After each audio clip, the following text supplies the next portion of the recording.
மாண்புமிகு உறுப்பினர் முனைவர் கோவி செழியன் அவர்கள் பேச வருகின்ற மாண்புமிகு சட்டமன்ற உறுப்பினர் சுருக்கமாக இதை ஒட்டி மட்டும் பேசி வரவேற்று அமைக வேண்டுகிறேன். மாண்புமிகு பேரவைத் தலைவர் அவர்களே, வெண்டாடி வேந்தர் தந்தை பெரியாரை வணங்குகிறேன்.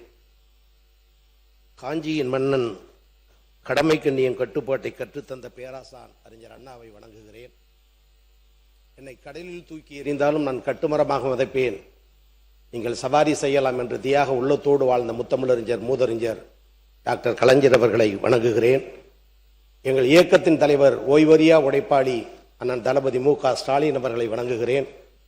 எங்களை இயக்குகிற தலைவர் எதிர்க்கட்சி தலைவர் எங்கள் ஆருயிர் அண்ணன் உதயநிதி ஸ்டாலின் அவர்களை வணங்குகிறேன்.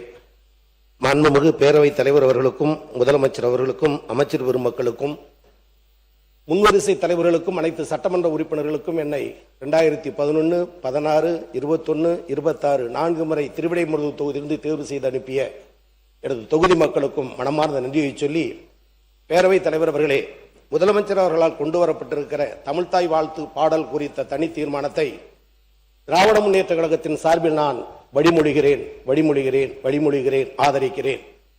இந்த சொற்றொடரை நான் பயன்படுத்துவதற்கு காரணமாக இருந்த எங்கள் ஆருயிர் அண்ணன் கழகத்தின் தலைவர் தளபதி அவர்களுக்கும் வாய்ப்பினை வழங்கிய எதிர்க்கட்சி தலைவர் ஆருயிர் அண்ணன் உதயநிதி ஸ்டாலின் அவர்களுக்கும் சட்டப்பேரவை துணைத் தலைவர் மற்றும் கொறடா அவர்களுக்கும் திராவிட முன்னேற்ற கழகத்தின் சார்பில் நன்றியை தெரிவித்துக் கொள்கிறேன். மனோன்மணியம் சுந்தரனார் எழுதிய தமிழ்தாய் வாழ்த்து பாடல் 1891 தாயிரம் என்ற பாடலில் எழுதப்பட்ட வரிகள். அருமையான சொற்றொடர்கள். இன்றும் இளமை குறையாத மொழி தமிழ் மொழி என்பதை நிரூபித்த பாடல். இப்பாடல் 1970 முதலமைச்சர் தந்திருக்கிற தனி தீர்மானத்தின்படி 11/3/1970 தமிழ்தாய் வாழ்த்து பாடல் அரசு நிறுவனங்களில், பள்ளிகளில், கல்லூரிகளில், பொது நிறுவனங்களில், பல்கலைக்கழகங்களில் பாடிட வேண்டும் என்று அந்த பாடலை முதலில் அரசாணை வெளியிட்டு இதுதான் தமிழ்தாய் வாழ்த்து பாடல் என்று பாட வைத்த தலைவர் முத்தமிழறிஞர் அன்பு தலைவர் டாக்டர் கலைஞர் அவர்கள். தமிழ் மொழிக்கென்று சில சிறப்புகள் உண்டு. தாயை படித்தவனை யார் தடித்தாலும் விடேன், தமிழை படித்தவனை தாய் தடுத்தாலும் விடேன் என்று வீர பெருமை பேசுகிற தமிழர்களாகிய நாம் இன்னைக்கு தமிழ்தாய் வாழ்த்து பாடலுக்கு 3ஆம் இடம் என்று சொல்லுகிற பொழுதுதான் மிகுந்த அவமானத்துக்குரியவர்களாக மாறினோம். தமிழ்நாடு முதலமைச்சர் அவர்களால் கொண்டு வரப்பட்ட தமிழ்தாய் வாழ்த்து அரசாணையை பலமுறை பாடப்பட்ட பொழுது கவனக்குறைவாக இருப்பது, அலட்சியப்படுத்துவது என்ற நிலை இருந்தது. யார் அலட்சியப்படுத்தினார் என்று சொற்றொடருக்குள் போக விரும்பவில்லை. இதை அறிந்த முன்னாள் முதலமைச்சர் எங்கள் கழகத்தின் தலைவர் ஆருயிர் அண்ணன் தளபதி அவர்கள் முதலமைச்சர் வடித்திட்ட அந்த தனி தீர்மானத்தில் குறிப்பிடப்பட்டுள்ள தேதியின்படி 2021 டிசம்பர் 12 கட்டாயம் தமிழ்தாய் வாழ்த்து பாடல் பாட வேண்டும் என்று அரசாணை வெளியிட்டு அதை நிலைநிறுத்திய பெருமையும் திராவிட முன்னேற்ற கழகத்தை சாரும். அது மட்டுமின்றி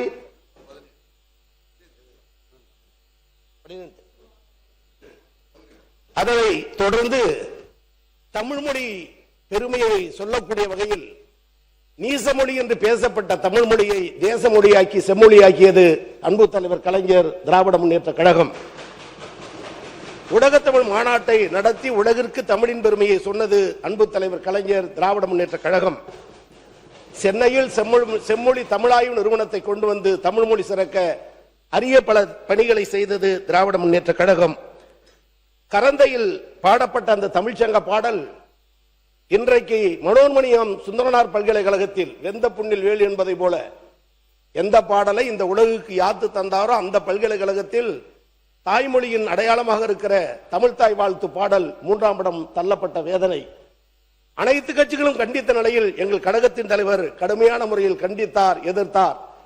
அதற்கும் ஒரு செயல் வடிவம் கொடுக்கக்கூடிய வகையில் தான் இன்றைக்கு தனி தீர்மானத்தை நாம் கொண்டு வந்திருக்கிறோம் என்பது இந்த சட்டப்பேரவை என்றைக்கும் நினைத்து பார்க்கும்.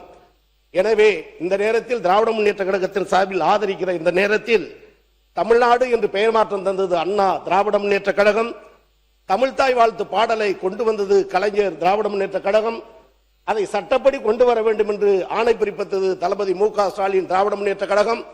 அதை தொடர் ஓட்டமாக எடுத்து சென்று அதை கட்டி காக்கின்ற பெருமை எங்கள் எதிர்க்கட்சி தலைவர் அண்ணன் உதயநிதி ஸ்டாலின் திராவிட முன்னேற்ற கழகம்.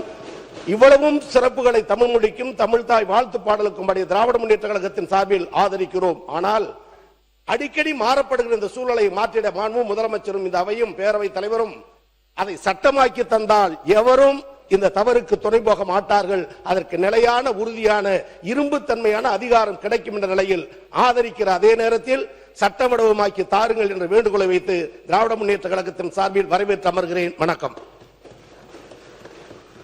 மாண்புமிகு முன்னாள் முதலமைச்சர் திரு எடப்பாடி கே பழனிசாமி அவர்கள். மாண்புமிகு பேரவைத் தலைவர்களே, தமிழ் தாய் வாழ்வு குறித்து அரசின் தனி தீர்மானத்தை மாண்பு முதலமைச்சர் அவர்கள் இங்கே முன்மொழிந்திருக்கின்றார்கள். அது குறித்து அனைத்து இந்திய அண்ணா திராவிட முன்னேற்ற கழகத்தின் சார்பாக எனது கருத்தை தெரிவிக்கின்றேன்.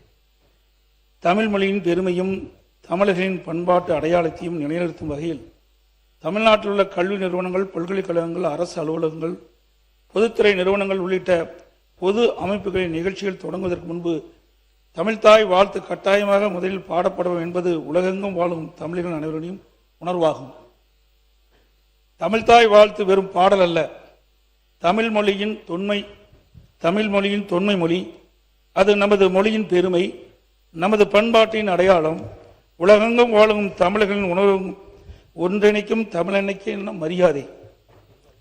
தமிழ் மொழியின் வளர்ச்சிக்கும் தமிழர்களின் பண்பாட்டு அடையாளத்தை பாதுகாப்பதற்கும் எங்கள் இயக்கம் தொடர்ந்து வரலாற்று சிறப்புமிக்க பங்களிப்பை செய்துள்ளது.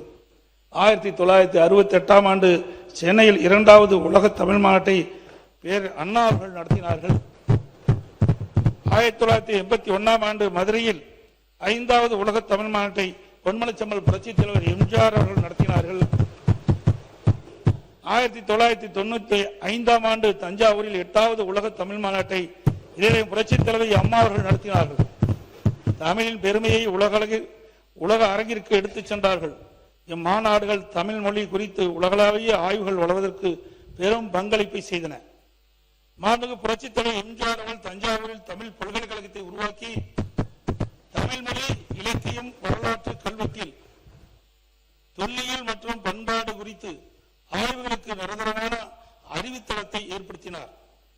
அந்த பாரம்பரியத்தின் தொடர்ச்சியாக அம்மாவின் அரசு 1956இல் நடைபெற்ற மாநிலத்தின் மொழிவழி மறு சீரமைப்பு குறிக்கும் வகையில் 2019ஆம் ஆண்டு நவம்பர் 1 தமிழ்நாடு நாள் என்று அரசு விழா கொண்டாடப்படும் என்று அறிவித்ததை இத்தருணத்தில் நினைவு கூற கடமைப்பட்டிருக்கின்றேன். கீழடி உள்ளிட்ட பல்வேறு இடங்களில் தொல்லியல் அகழ்வாய்வுகள் தொடர்ந்து நடைபெற்று அதற்கு நிதியும் ஆதாரம் வழங்கப்பட்டு தமிழரின் தொன்மையான நாகரிகம் குறித்து சான்றுகள் உளறிய செய்யப்பட்டன.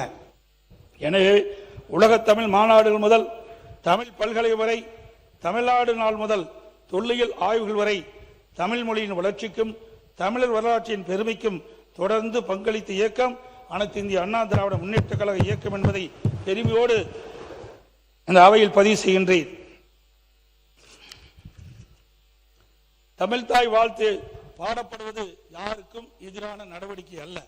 அது தமிழுக்கு நாம் செலுத்தும் மரியாதை, நமது தாய்மொழிக்கு செலுத்தும் வணக்கம், தமிழர்களின் பண்பாட்டு அடையாளத்தின் வெளிப்பாடு. தேசப்பற்றும் மொழிப்பற்றும் ஒன்றுக்கொன்று எதிரானது அல்ல. நாம் இந்தியர்கள் என்பதில் பெருமை கொள்கின்றோம். நாம் தமிழர்கள் என்பதில் அதே அளவு பெருமை கொள்கின்றோம். அரசியலில் நமக்குள் 1000 கருத்து வேறுபாடுகள் இருக்கலாம். ஆனால் தமிழ் என்று வரும்போது நாம் அனைவரும் தமிழர்கள். தமிழின் உரிமை என்று வரும்போது இந்த பேரவை ஒரே குரலில் ஒலிக்க வேண்டும். அந்த அடிப்படையில் தமிழ்நாட்டில் அமைந்திருக்கும் அனைத்து கல்வி நிறுவனங்கள், பல்கலைக்கழகங்கள், அரசு அலுவலகங்கள், பொதுத்துறை நிறுவனங்கள் உள்ளிட்ட பொது அமைப்பின் நிகழ்ச்சிகளிலும் நிகழ்வு தொடங்குவதற்கு முன் தமிழ்தாய் வாழ்த்து கட்டாயம் முதலில் பாடப்பட வேண்டும் என்ற இந்த அரசின் தனி தீர்மானத்தை அனைத்து இந்திய அண்ணா திராவிட முன்னேற்ற கழகத்தின் சார்பாக முழு மனதோடு ஆதரிக்கின்றேன். தமிழ் வாழ்க, தமிழர் வாழ்க, தமிழ்நாடு வளர்க. நன்றி, வணக்கம்.